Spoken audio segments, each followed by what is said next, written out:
Assignment 38. A Word on Words. When I came downstairs this morning, Mom and Dad were already sitting on the couch, all dressed and waiting for me. I was nervous after the scene I'd caused, and I knew I was about to get a hardcore therapist. I sat down in the chair across from them, but Dad shook his head. "Sit with us, Nats," he said. So I moved over to the couch and sat right between them. Mom started stroking my hair again, but she didn't say anything. Dad was leading the show now, like he had been since summer. "What were you thinking?" he asked, trying to keep his voice steady and level, trying to keep the exasperation and fear and frustration out, trying and failing. I couldn't say anything. I didn't want to explode like I had last night. I bit my lip and curled my knees into my chest and stared at my toes. Mom wrapped her arm around my shoulders and squeezed me into her just as Dad said, "Natalie, why did you go there?" I felt myself curling into my sleeping grass silence. But it was time to stop holding back. The cobalt blue orchid died, and I had to get another one. It sounded so simple, but there it was. "But, Natalie, the orchid," Mom began, and then, understanding. Horror pierced Mom's face, the first true emotion to shatter her wall of pleasant, half-true smiles and utter blankness. The first emotion, it was horror, and that was all my fault. "Oh, Natalie," Mom said. She looked lost, and Dad kept quiet. I saw him struggling to keep quiet, and I knew he was letting the silence build, but I started talking before the silence could take over. I wouldn't be tricked into talking. I didn't need to be, because I was done with the secrets and the quiet and the walking on eggshells. This time I chose to speak. I turned to Mom. "You said the orchid is magic, and you loved it. You loved it. And then it was dead. And I thought maybe if I could replace it, we could start all over. We could have another chance, and it would be like none of this ever happened. I wanted to win the egg drop money to go to New Mexico, but we lost, and Twig was saying, 'Let's fly to New Mexico.' But we knew we couldn't, so we went to the lab instead." "Natalie," Mom said again, but I wasn't ready to stop. I was finally getting my thoughts in order. I was finally telling the truth. "I thought maybe that's why you were sad, because your miracle flower, because you couldn't do your research anymore, and you loved that research more than anything. But our orchid died, and that was the last one you had, and you couldn't go back to the lab." I didn't finish that last part, because I guess it wasn't true. She could have gone back. Mom was shaking her head, and she wore the exact same expression that Michaela's mom had last night, and I wanted to shout, "Don't say it." But I bit my lip and let her speak. "That flower in our greenhouse, Natalie, it wasn't an orchid. Mrs. Mesner gave you a blue-bearded iris." I didn't understand. I wanted to tell her she was confused and I wasn't making sense, because of course our plant was a cobalt blue orchid. We had a very limited amount of the cobalt blue orchid gnats. They're very delicate, and we had to keep all of them in the lab. We couldn't have given any away. She seemed desperate to make me understand, but I didn't. "Mrs. Menzer was feeling bad about your friendship with Michaela, and she thought it might help if you had your own project. I guess the blue-bearded iris looks similar to the cobalt blue orchid, but I didn't realize." She shook her head slowly, her eyes fixed in the same time, a different life. "I probably should have known you'd think that. We've been talking about the orchid just a few days before. I should have known the difference between an iris and an orchid. They weren't that similar, but I'd been too caught up in the magic." Mom kept talking. This was the most I'd heard her talk in months, as if all of a sudden she remembered how. "We were doing research on the cobalt blue orchid because we thought its ability to process those chemicals might have some big implications for diseases, if we got lucky, but we didn't.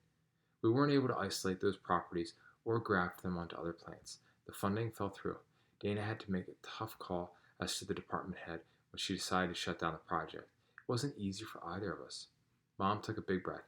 Silent tears spilled from her eyes, and she looked at Dad with such desperation, like she wanted him to save her. And Dad, he looked right back, and I could see the desperation in his eyes, because he wanted to save her too, but he didn't know how. "Natalie," she said, and then she looked at me, really looked at me. "I should have talked to you about all this. We should have been talking." I shook my head and buried myself into my knees, because I couldn't stand to see the apologies written in my parents' eyes. I hurt for all of us, even for that little dead iris that was never as special as I wanted it to be. "I love you, Natalie," Mom said into my ear. I've been depressed, but that doesn't mean I don't love you always. I'm so sorry." Her voice shook as if the words were heavy, impossible to lift out of her, but she didn't. She did it anyway because she loved us. "We will get through this," Dad said. His voice was rough and strong, and even if he was broken, he would put himself back together. "For us," he would pick up all the little pieces. "I'm so sorry, Natalie," Mom said again. And that was when I started crying. I cracked open and cried like I would never stop crying, like I would cry until all of me was gone. I was too afraid to look up from my curled up cocoon and see my parents, because they weren't the mom and dad I used to know. They were so much more now. Not perfect, not magic, but real. I was a different Natalie, too, and I'm not sure how we're supposed to fit together as a family anymore. I cried until somehow, impossibly, I had no tears left, and they held me and didn't let me go. They didn't leave, and we kept moving, swinging forward, one breath at a time. January 15th, Assignment 39, Supervised phone calls. Twig called today after school. I'm only able to call because my mom is at work and Helena took pity on me. Our cell phones were confiscated on account of the whole sneaking out and breaking and entering thing. I'm only able to talk because my dad is standing right next to me, I said. Dad gave a sad smile from across the table. Mom was actually seeing a therapist this afternoon, so it was just Dad and me, and he wasn't about to let me out of his sight. Trust was an issue now, and I couldn't exactly blame him. "Are you grounded?" Twig asked. "More or less," I said, because I wasn't quite sure. I was supposed to come home after school every day, and we're going to spend more family time together, but somehow that didn't seem like a punishment. "You?" "Same," said Twig. My mom isn't too thrilled about our grand adventure, but we'll still see each other at school. We'd seen each other today, but I hadn't felt like enough. We had to act like everything was fine, especially around Michaela, who kept shouting us looks that we tried to ignore. "We'd still be friends after this," I said. Twig laughed. I loved Twig for that, for her infectious happiness. "Duh. Have you talked to Dari?" I asked. He hadn't been in school today. She hesitated. "No, I called, but nobody picked up. Hopefully he'll be in class tomorrow." "Yeah, I'm worried about him." Twig's voice broke, and I realized she was different from the Twig I had always known. I wondered if Twig had changed last night, or something long before that. Perhaps she'd been this new Twig for a long time, and I just hadn't noticed. "I better go. Helena's giving me a look. I just want to see how you are." "I'm okay," I said. "I'll see you tomorrow?" "Yeah, love you, Twig." She laughed. "I love you too, you freak of nature." We had changed the we had changed and would continue to change, but Twig would always be my best friend. When we hung up, Dad grimaced and shook his head. "The three of you really shouldn't have snuck out." "I know." And then Dad made like he was going to say something else, but decided not to. "What is it?" I asked, because I wanted him to speak. I wanted him to always speak, no matter what. "But since you did," he sighed, "I'm glad the three of you were together. I'm glad none of you were alone." I looked down at my hands, but Dad kept talking. "You have good friends, Natalie." I couldn't look at him, because he was right. I did. So maybe I did get lucky after all. Dad got up from his seat and walked over to me. He knelt by my chair and held my hands in his.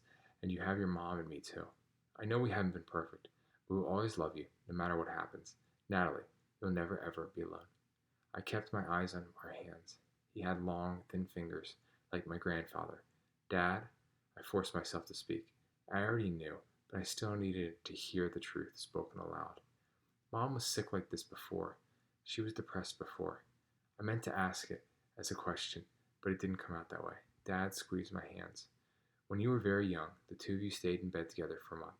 I had already known, but now I knew. This terrible, incomprehensible thing that had descended upon our lives wasn't new at all. It had always been there. I just hadn't understood it. I wasn't even sure I completely understood now, but I was going to do my best. This situation, this depression, isn't her fault." "She's trying, Natalie," he said. "I know. I'm trying too." Dad sounded like he was pleading his case. I wanted to get her help earlier. I really did.